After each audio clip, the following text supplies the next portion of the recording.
Welcome viewers. আজ তোমাদের class 11-এর ভেক্টরের একেবারে লাস্ট দুটো পার্ট বাকি পড়ে রয়েছে। Coordinates as vector, multiplication of vectors, এই দুটো সম্বন্ধে আমরা ডিসকাস করব। কোঅর্ডিনেটস অফ ভেক্টরস কী জিনিস? স্থানাঙ্কের সাহায্যে ভেক্টরের প্রকাশ। মনে করো এরকম একটা কার্টেসিয়ান কোঅর্ডিনেট সিস্টেম আমার রয়েছে, এক্স অক্ষ, ওয়াই অক্ষ, জেড অক্ষ।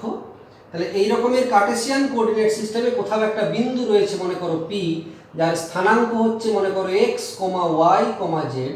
তাহলে এই মূল বিন্দুর থেকে এই যে সরল রেখাটা আঁকলাম, এটা একটা ভেক্টর রিপ্রেজেন্ট করবে।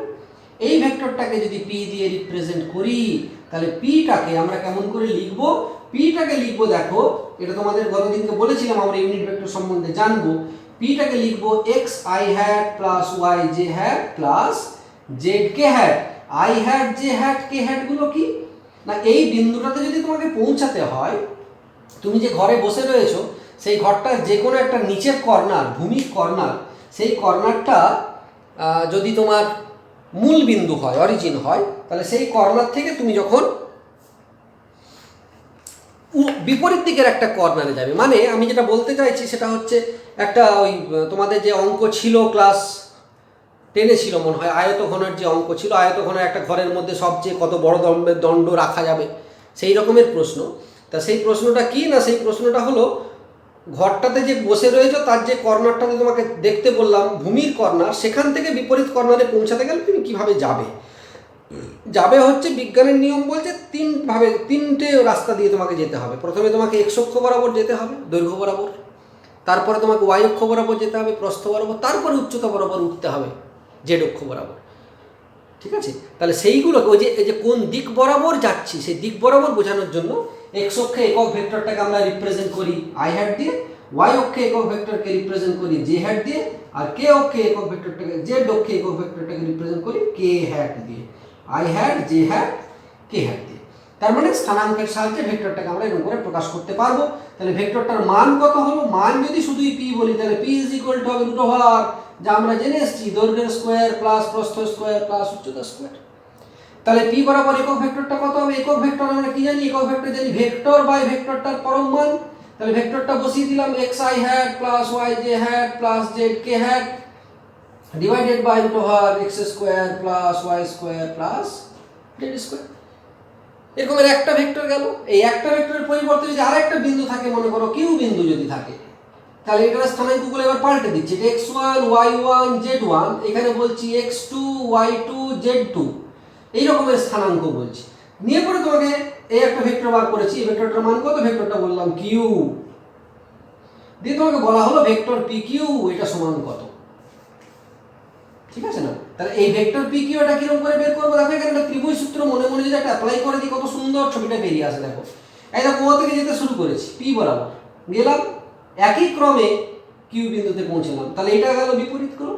তাহলে আমরা বলতে পারবো vector p plus vector p q is equal to vector q. তাহলে পি কিউ, এই ভেক্টরটার মান কত হবে? এটার মান হবে vector q minus vector p. তাহলে এখানে যেমন প্রকাশ করছিলাম ঠিক একই রকম প্রকাশ করব। তাহলে এই দুটোকে বিয়োগ করে সংক্ষেপে আমরা লিখতে পারবো, দেখো x2 minus x1 into I hat plus y2 minus y1 into J hat plus z2 minus z1 into K hat. অনুরূপে আমাকে পি কিউ না বলে যদি কিউপি ভেক্টর বার করতে বলে, তাহলে কিউপি ভেক্টর কি করে হবে? কিউপি ভেক্টর মানে ভেক্টরটার দিকটা বার হচ্ছে এখান থেকে এই দিকে যদি হয়, তাহলে ক্রমটা হচ্ছে এরকম। দেখো ভেক্টর কিউ প্লাস কিউপি, এইটা ইজ ইকুয়াল টু হলো ভেক্টর পি। তাহলে কিউপি, এই ভেক্টরটা ইজ ইকুয়াল টু হয়ে গেল vector p minus vector q. তাহলে এটাকে আমরা পাল্টে দিতে পারবো x1 মাইনাস x2 তা i hat plus y1 minus y2 j hat plus z1 minus z2 k hat. এটা গেল স্থানাঙ্কের সাহায্যে যে ভেক্টরের কোঅর্ডিনেট ভেক্টর আর ইউনিট ভেক্টর, ডিসপ্লেসমেন্ট ভেক্টর। এরপরে যে টপিকটা তোমাদের ডিসকাস করব সেটা হচ্ছে product or multiplication of vectors. ভেক্টরের মাল্টিপ্লিকেশন, ভেক্টর গুণন হচ্ছে দুই প্রকার, ভেক্টর গুণন বা ভেক্টর গুণ, এটাকে আমরা দুই ভাগে ভাগ করতে পারি। একটাকে বলবো স্কেলার প্রোডাক্ট বা ডট প্রোডাক্ট, ঠিক আছে, ডট প্রোডাক্ট। আরেকটাকে বলা হবে ভেক্টর প্রোডাক্ট বা ক্রস প্রোডাক্ট, ক্রস প্রোডাক্ট। হ্যাঁ, দুটো ভাবে ভেক্টরকে গুণ করা যায়। একটাকে বলা হয় স্কেলার গুণন বা স্কেলার প্রোডাক্ট বা ডট প্রোডাক্ট, একটাকে বলে ভেক্টর গুণন বা ভেক্টর প্রোডাক্ট বা ক্রস প্রোডাক্ট। এই দুটো কি, এই দুটো সম্বন্ধে একটু ধারণা আমরা করে নিই। দেখো, প্রথমে বলি স্কেলার প্রোডাক্ট। একটা vector A dot vector B, এদের গুণ করলে গুণফল যদি এই রকমের হয় এ বি কস থিটা, এবং সেটা যদি একটা পিওর স্কেলার কোয়ান্টিটি হয়, দুটো ভেক্টর গুণ করলে গুণফল যদি স্কেলার রাশি হয়, তাহলে সেই রকমের গুণ পদ্ধতিটাকে আমরা বলছি স্কেলার গুণন বা স্কেলার প্রোডাক্ট বা ডট প্রোডাক্ট। হঠাৎ করে কোসাইন থিটা কোথার থেকে চলে এলো? কোসাইন থিটা, থিটাটা কি না, থিটাটা হচ্ছে দুটো ভেক্টর, এটা ভেক্টর এ এরকম করে কাজ করছে, তো এটা একটা ভেক্টর বি, এদের মধ্যবর্তী অ্যাঙ্গেলটা হচ্ছে থিটা। খুব সিম্পল এক্সাম্পল দিচ্ছি। দেখো, মনে করো এখানে একটা বস্তু রয়েছে, এই বস্তুটাকে তুমি এইরকম করে বল দিয়ে টানছো, এটা হচ্ছে এ, বস্তুটা ওইদিকে না গিয়ে কোন দিকে যাবে? এদিকে যাবে এরকম করে। এইখানে সরণ হলো, বস্তুটা আলটিমেটলি এখানে এসে পৌঁছালো, ডিসপ্লেসমেন্ট হলো এস, এই অ্যাঙ্গেলটা হচ্ছে থিটা। তাহলে তুমি কত কাজ করেছো? এই দেখো, এইটা তোমরা জেনে এসছো, W is equal two F S cos theta, এটা ক্লাস 9-এ ছিল। এই যে এদিকে বল প্রয়োগ করলে এদিকে এস পরিমাণ সরণ গেল। 9-এ থিটা শুধু কোণ বলে দিয়েছিলাম, কোসাইন তখন আমরা জানতাম না, কিন্তু ফর্মুলাটা আমাদের মনে রাখতে হতো, W is equal two F S cos theta. ঠিক আছে? তো ডট প্রোডাক্টের ক্ষেত্রে এটাকে যদি ইলাবোরেট ফর্মুলাতে যাই আমরা, কেমন হবে? ভেক্টর এ, এই ভেক্টরটা মনে করো এইরকম, x1 i hat plus y1 j hat plus z1 k hat। Vector B মনে করো এইরকম, x2 i hat plus y2 j hat plus z2 k hat। এদের গুণ করতে বলছি। কেমন গুণ? ডট গুণ, a ডট বি। তাহলে গুণ করলে এখানকার তিনটে রাশির সঙ্গে এখানকার তিনটে রাশি, মানে এখানকার তিনটে ভেক্টরের সঙ্গে এখানকার তিনটে ভেক্টরের গুণ হবে, মোট 9খানা ভেক্টর তৈরি হবে। তো আমরা 9খানা ভেক্টর যাব না, 9খানা ভেক্টর দেখো নিজের মনে মনে কেমন করে বাদ দেবো। এই দেখো, x1 R x2 i dot i, আমি একটু লিখি, i ডট i হবে। x1 x2 গুলো তো ধ্রুবক রাশি, বাইরে বেরিয়ে চলে এলো, ভেক্টরগুলো পড়ে আছে i আর i dot i। i dot i মানে ডট প্রোডাক্ট বলছে i ইন্টু cos 0 ডিগ্রি, কারণ দুটো একই এক্স অ্যাক্সিসে আছে। i এর মান 1 ইন্টু i এর মান 1 ইন্টু cos 0 এর মান 1, তার মানে কত হয়ে গেল? 1। তার মানে এই রাশি দুটো গুণ করলে আমার থাকছে কেবলমাত্র x1 x2। পরের রাশিটা আছে দেখো i ডট j, এটা যদি ভাবি i ডট j, তাহলে এটা হয়ে গেল j, এইটা হয়ে গেল cos 90 ডিগ্রি, তার মানে কত হয়ে গেল? 0। এরকম করে করে যাচ্ছি, i into j into cos 90 degree, কারণ এটা x অ্যাক্সিসে আছে, এটা y অ্যাক্সিসে আছে, মধ্যবর্তী কোণ 90 ডিগ্রি। তাহলে i ডট j টা 0 হবে, একই শর্তে i ডট k 0 হবে, j ডট i 0 হবে, j ডট k 0 হবে, k ডট i 0 হবে, k ডট j 0 হবে। থাকবে পড়ে কি কি? i ডট i যেমন পড়ে থাকলো সেরকম, j ডট j সেরকম পড়ে থাকবে সেরকম, আর k ডট k পড়ে থাকবে এটা। তাহলে ডট প্রোডাক্টে তোমাদের এখানে a, এই যে x1 x2 x1 y1 z1 x2 y2 z2, এগুলোতে মান দেওয়া থাকবে, কোনোটার মান 5, কোনোটার মান -3, কোনোটার মান 1, কোনোটার মান -2, কোনোটার মান 7, যা খুশি আর কি। তো তোমরা এরকম করে simply x1 x2 y1 y2 z1 z2 যোগ করে দাও, তাহলে যোগের জায়গায় বিয়োগ চিহ্ন আসতেই পারে। এটা গেল স্কেলার প্রোডাক্ট বা ডট প্রোডাক্ট। নেক্সট প্রোডাক্টটা হচ্ছে ভেক্টর প্রোডাক্ট বা ক্রস প্রোডাক্ট। আমরা লিখব কি? একটা ভেক্টর এ ক্রস ভেক্টর বি, এটাকে লেখা হয় এ বি সাইন থিটা বলে, কিন্তু এটা তো একটা ভেক্টর রাশি নয়, এটা স্কেলার রাশি। ভেক্টর প্রোডাক্ট কাকে বলে না, দুটো ভেক্টর রাশি গুণ করলে গুণফল যদি একটা ভেক্টর রাশি হয় তাহলে তাকে আমরা ভেক্টর প্রোডাক্ট বলবো। তাহলে এটা একটা স্কেলার কোয়ান্টিটি, এটাকে ভেক্টর করা হয় এই রকমের একটা n হ্যাট ইউনিট ভেক্টর দিয়ে। সাইন থিটাটা না হয় বোঝা গেল, স্যার বলেছেন সাইন থিটা মানে এ আর বি ভেক্টর দুটোর মধ্যবর্তী কোণ, ঠিক বুঝতে পারলাম আমরা, এটা এ এটা বি, এটা হলো থিটা। What is an? এই রাশিটা কি?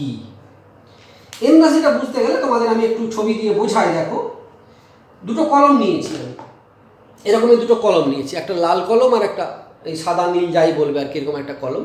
আমি তোমাদের দিক থেকে দেখছি, এইটা হলো ভেক্টর এ আর এইটা হলো ভেক্টর বি।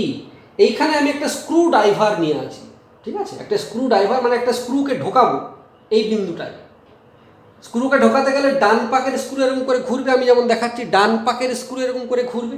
তাহলে এখানে যদি একটা স্ক্রুকে এ থেকে বি এর দিকে স্ক্রু ড্রাইভারটাকে ঘোরায়, তাহলে স্ক্রুটা ওই দিকে ভিতর দিকে এরকম করে যাবে। তাহলে ওইটা স্ক্রু যেদিকে যাচ্ছে সেই অভিমুখটা হচ্ছে এই ভেক্টরটার অভিমুখ। তার মানে সোজাসুজি কথায় এ আর বি এই দুটো যদি আমার একটা প্লেনে থাকে, একটা তলে থাকে, তাহলে এ ক্রস বি করলে এই রকমের একটা ভেক্টর এ বি যে তলে রয়েছে সেই তলটার সঙ্গে লম্বভাবে অতিক্রম করছে যে নর্মেলটা, সেই নর্মেলটা হচ্ছে ওই ভেক্টর দুটোর ক্রস প্রোডাক্টের দিক। এটা যদি উল্টো হয় বি ক্রস এ হয়, ঠিক আছে, এটা এ ক্রস বি এরকম করে বললাম, এ ক্রস বি করলে এরকম করে বি ক্রস এ, এটা বি ক্রস এ এরকম করে করছে বি ক্রস এ, তাহলে এরকম করছে, তাহলে টিপটা কি হচ্ছে, স্ক্রুটা নিচের দিকে নেমে আসছে। তার মানে এ ক্রস বি আর বি ক্রস এ আর বি উভয় তলের সঙ্গে এটা হচ্ছে পারপেন্ডিকুলার, এটা ইনহ্যাট, মানে এই কোণটাও 90 ডিগ্রি আর এই কোণটাও 90 ডিগ্রি, ঠিক আছে। তাহলে দুটো ভেক্টর, তার মানে এখানে আমরা বলতে পারবো, দেখো খুব সহজে, আই ক্রস জে এটা হবে কে ভেক্টর। দেখো বুঝতে পারছো কিনা, আই জে কে এরকম যদি আমরা দিই, আই জে কে ক্রস যদি গুণ করি ওই দিক থেকে যদি লাগাই, এটা হচ্ছে আই, এটা জে, এটা কে, তাহলে আই ক্রস জে সমান K vector, K J cross K, J cross K এটা সমান হবে I vector, K cross I সমান হবে জে ভেক্টর। তার মানে একটা সাইক্লিক অর্ডার তোমাদের মনে রেখে দিতে হবে। কেমন সাইক্লিক অর্ডার? সাইক্লিক অর্ডারটা এইরকম, এইটা আই, এইটা জে, এটা কে, ঠিক আছে। আই আই ক্রস জে গুণ করলে কে আসবে, জে ক্রস কে গুণ করলে আই আসবে, কে ক্রস আই গুণ করলে জে আসবে। আর বাকি উল্টোগুলো I cross I, J cross J, এগুলো কত হবে, I cross I cross I সমান 0, কারণ সাইন থিটা এই মানটা 0 ডিগ্রি, দুটোই আই, দুটো x Axis. J cross J সমান হবে 0, কে ক্রস কে সমান হবে 0। তাহলে আমরা যদি এটাকে সিম্পলিফাইড করতে চাই, এবারে সেই আগেকার কথাটার মতন যদি বলি যে দুটো ভেক্টর রয়েছে, একটা ভেক্টর রয়েছে ভেক্টর এ, এইটা সমান হলো x1 i hat plus y1 j hat plus z1 k hat, আর ভেক্টর বি এইটার নাম দিলাম x2 i hat plus y2 j hat plus z2 k hat, নিয়ে তোমাকে বার করতে বলেছি a ক্রস বি সমান, তাহলে তোমার এখানে 9টা ভেক্টর গুণ আসবে। তো 9টা ভেক্টর গুণ করতে গেলে আবার I cross J, J cross I, K cross J, J cross কে, এরকম অনেকগুলো রাশি উল্টো পাল্টা হিসেবে থাকবে। আমরা কি করে নেব, আমরা একটা ম্যাথামেটিক্সের শর্টকাট হিসাব করে নেব, এই রকমের একটা ডিটারমিনেন্টের মতন লিখে নেব আই জে কে, ঠিক আছে, আই জে কে। খুব ভালো করে লক্ষ্য করবে আমি কি করছি, এ ভেক্টরটার আই জে কে সহগগুলোকে পরপর লিখবো, এটা x1, এটা y1, এটা z1, ঠিক তার নিচে লিখবো বিটাকে, কি লিখবো, x2 y2 z2। এখানে মনে রাখবে এই x1 y1 z1, x2 y2 z2 এগুলোর যা চিহ্ন আছে, এখানে যদি কোথাও মাইনাস বসে থাকে তাহলে সেই মাইনাস চিহ্নটাও এখানে আসবে। এইটাকে সহজে এবার লিখবো এরকম আই হ্যাট, প্রথম আই হ্যাট কমনের মতন নেব, দিয়ে মনে মনে এইটাকে অফ করব, এই যে আই যে লাইনটাই রয়েছে সেই লাইনটা অফ, মানে এই গ্রুপটা অফ, এই পর্যায়টা অফ, অফ করে দিলাম। বাকি কি পড়ে রইল, y1 z2 বজ্র গুণন y1 z2 minus y2 z1, বোঝা গেল, এই মাইনাস চিহ্নটা বজ্র গুণনে যেমন আসে, প্লাস জে হ্যাট, জে গ্রুপটাকে অফ করলাম, জে পর্যায়টাকে অফ করলাম, জে এর পরে কে আসে কে, তাহলে এখান থেকে শুরু হবে z1 x2, z1 x2 minus কত হবে z2 x1 প্লাস কে হ্যাট, তাহলে কে এর গ্রুপটাকে অফ করলাম, কে এর পর্যায়টাকে অফ করলাম, এক্স আছে তারপরে x1 y2 minus x2 y1, x1 y2 minus x2 y1, এইরকম করে আমরা এটা পেতে পারবো। এটা গেল তোমাদের ক্রস প্রোডাক্ট, ঠিক আছে, বুঝতে পারা গেল। তাহলে এইটাকে একটু প্র্যাকটিস করবে, মানে ডট প্রোডাক্ট আর ক্রস প্রোডাক্ট এই সংক্রান্ত তোমাদের যার যা বই রয়েছে, দত্তপাল গুছাইত হতে পারে, দত্তপাল চৌধুরী হতে পারে, তারপরে তোমার মহাদেব দাসখান থাকতে পারে, ছায়া প্রকাশনীর দুয়ারি মজুমদার মাইতি বই থাকতে পারে। ভেক্টর চ্যাপ্টারটাতে অনেকগুলো চ্যাপ্টার দেখবে ইনক্লুড করা রয়েছে, আমরা শুধুই ভেক্টর পার্টটা পড়লাম। এর সঙ্গে ইনক্লুড থাকবে দেখবে আপেক্ষিক গতিবেগ, এর সঙ্গে ইনক্লুড থাকবে দেখবে প্রাস। আমরা সেগুলোকে বাদ দিয়ে বাকি যে সমস্ত প্রবলেমসগুলো রয়েছে, অঙ্কগুলো রয়েছে, সেই অঙ্কগুলো কিন্তু একটু একটু করে করতে থাকবো, ঠিক আছে। অঙ্কগুলো করতে থাকবো, অঙ্কগুলো ভালো লাগলে করতে চাইবে, করবে, আর ভালো না লাগার তো কোনো উপায় নেই, কারণ ভালো তোমাদের লাগাতে হবে, যেহেতু বিজ্ঞান নিয়ে পড়াশোনা করছো তোমরা, সুতরাং ভালো লাগাতে হবে, সাবজেক্টটাকে একটু ভালোবাসতে হবে আর কি, তাহলেই দেখবে একটু একটু একটু একটু করে হচ্ছে।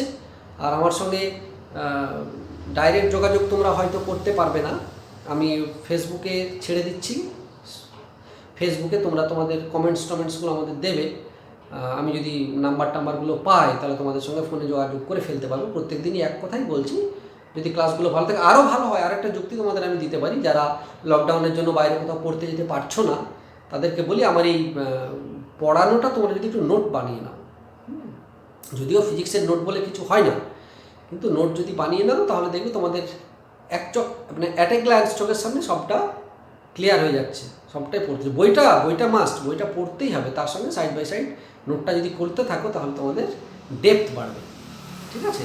তাহলে ভেক্টর চ্যাপ্টারটা আমরা এখানেই ক্লোজ করলাম। এর পরের দিন আমরা তাহলে রিলেটিভ ভেলোসিটি বা আপেক্ষিক গতিবেগ কী সেই সংক্রান্ত কিছু পড়াশুনো করব, ঠিক। আচ্ছা, বেশ ভালো থেকো সবাই, মন দিয়ে পড়াশুনো করো।